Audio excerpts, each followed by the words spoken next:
नमस्ते। आज हम एक ऐसे विषय पर बात कर रहे हैं जिस पर पूरे देश को गर्व है, हमारा अपना लड़ाकू विमान तेजस। बिल्कुल।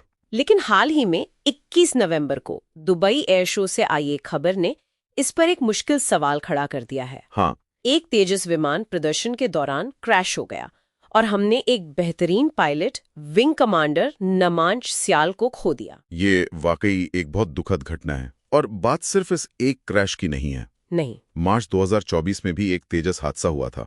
जब हम इन दोनों हादसों को मतलब साथ रखकर देखते हैं हाँ, तो बात ज्यादा साफ हो जाती है। हमारे सामने दो बिल्कुल अलग तरह की परेशानियां हैं जो मिलकर तेजस प्रोग्राम के लिए एक परफेक्ट स्टॉर्म जैसा बना रही हैं। परफेक्ट स्टॉर्म, ये एक दिलचस्प नजरिया है। मतलब एक मैकेनिकल फेलियर और एक हाई परफॉर्मेंस एक्सीडेंट। बिल्कुल। ये दो अलग अलग कहानियां हैं, लेकिन एक साथ मिलकर ये तेजस के लिए एक बड़ी चुनौती बन जाती हैं। चलिए इसे समझते हैं। 2001 में पहली उड़ान के बाद से लगभग 24 साल का बेदाग रिकॉर्ड, एक भी दुर्घटना नहीं। और फिर अचानक 20 महीने में 2 हादसे। जैसलमेर में जो हुआ था वहां से शुरू करते हैं। वो एक ट्रेनर विमान था और अच्छी खबर ये थी कि दोनों पायलट समय पर इजेक्ट कर गए। हाँ, वो सुरक्षित थे। जांच में पता चला कि ये एक सीधी साधी मैकेनिकल खराबी थी। इंजन के अंदर एक छोटा सा पुर्जा, एक ऑयल पंप, वो फेल हो गया। एक ऑयल पंप? जी।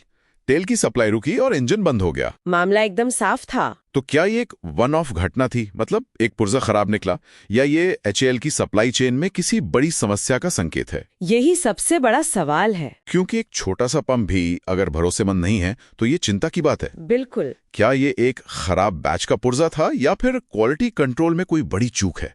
इस एक घटना से ये कहना मुश्किल है, लेकिन ये सप्लाई चेन पर ध्यान तो खींचता है। निश्चित रूप से। और फिर जब हम दुबई वाले हादसे को देखते हैं तो कहानी पूरी तरह बदल जाती है। हाँ, वो तो बिल्कुल अलग मामला लग रहा है।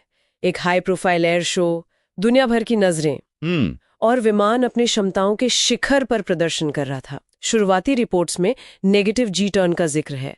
ये होता क्या है और ये इतना खतरनाक क्यों है? इसे ऐसे समझिए जैसे रोलर कोस्टर पर जब आप एकदम से नीचे आते हैं और पेट में अजीब सा महसूस होता है। अच्छा। वो नेगेटिव जी है।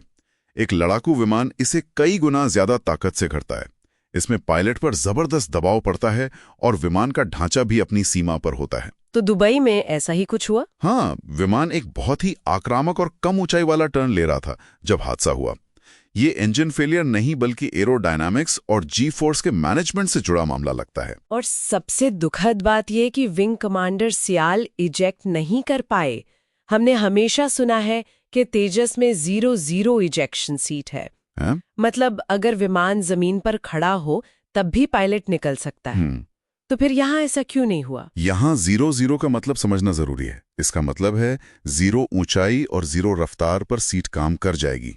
लेकिन इसका मतलब तत्काल या इंस्टेंट नहीं होता। सीट को फायर होने, पायलट को विमान से बाहर निकालने और फिर पैराशूट को पूरी तरह खुलने में कुछ कीमती सेकंड लगते हैं। कुछ सेकंड्स। हाँ, और अगर विमान बहुत तेजी से नाक के बल जमीन की तरफ गिर रहा हो तो ये चंद सेकंड भी नहीं मिल पाते। अच्छा। ये एयर शो में लिए जाने वाले जोखिमों पर एक गंभीर बहस छेड़ता है। और इस हादसे का समय, इससे ठीक एक दिन पहले सोशल मीडिया पर तेजस से तेल लीक होने की फेक न्यूज चल रही थी। हाँ, जिसका सरकार ने खंडन भी किया था। उन्होंने कहा था कि वो एयर कंडीशनिंग का पानी था। और इसी वजह से ये हादसा एक तकनीकी संकट से ज्यादा एक रणनीतिक संकट बन गया है। रणनीतिक कैसे? भले ही तेल लीक की अफवाह झूठी थी, लेकिन अगले ही दिन विमान का क्रैश हो जाना आलोचकों और प्रतिस्पर्धियों को ये कहने का मौका दे देता है, देखो हमने तो पहले ही कहा था। बिल्कुल, देखो हमने तो पहले कहा था कि ये जेट भरोसेमंद नहीं है। अर्जेंटीना और मलेशिया जैसे देश जो तेजस खरीदने में दिलचस्पी दिखा रहे हैं, उनके लिए यह एक बहुत बड़ा नेगेटिव सिग्नल है। लेकिन क्या एक दुर्घटना, भले ही कितनी दुखद हो, किसी विमान की पूरी साख को खत्म कर सकती है?